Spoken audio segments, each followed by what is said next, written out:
গাজীপুর কাশিমপুরে যৌথ বাহিনীর অভিযানে দেশীয় অস্ত্রসহ বিপুল পরিমাণে ইয়াবা, গাঁজা, ছিনতাইকৃত মোবাইল ফোন ও নগদ টাকা উদ্ধার করা হয়েছে। বুধবার গভীর রাতে গাজীপুরের কাশিমপুর থানার লোয়াকুর এলাকায় গোপন সংবাদের ভিত্তিতে এই অভিযান চালানো হয়।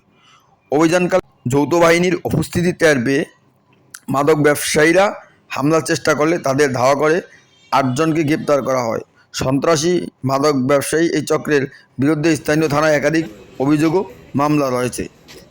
গ্রেপ্তারকৃত কাছ থেকে নগদ টাকা, গাঁজা ও মোবাইল ফোন উদ্ধার করা হয়।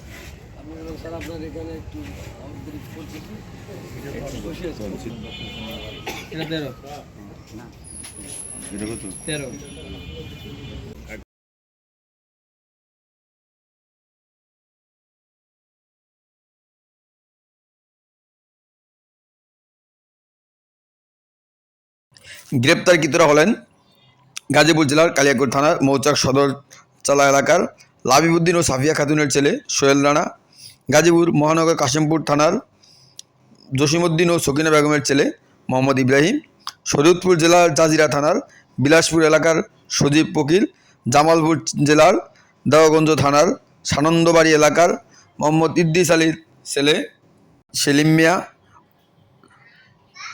শামীম মিয়া, নরসিংদী জেলার সদর থানার পূর্ব দত্তবাড়ি এলাকার মৃত সুমন মিয়া ও সকিনা বেগমের ছেলে সামিউল আদনান, গাজীপুর মহানগর কাশিমপুর থানার লোহাকুর এলাকার আনিস মিয়ার ছেলে আলমগীর ও মেয়ে আখি। গ্রেপ্তারকৃতরা এলাকার চিহ্নিত মাদক ব্যবসায়ী।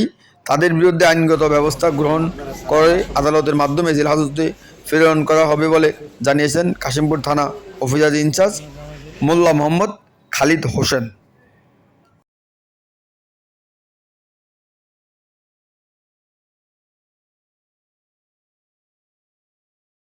আজকে ভোর রাতের দিকে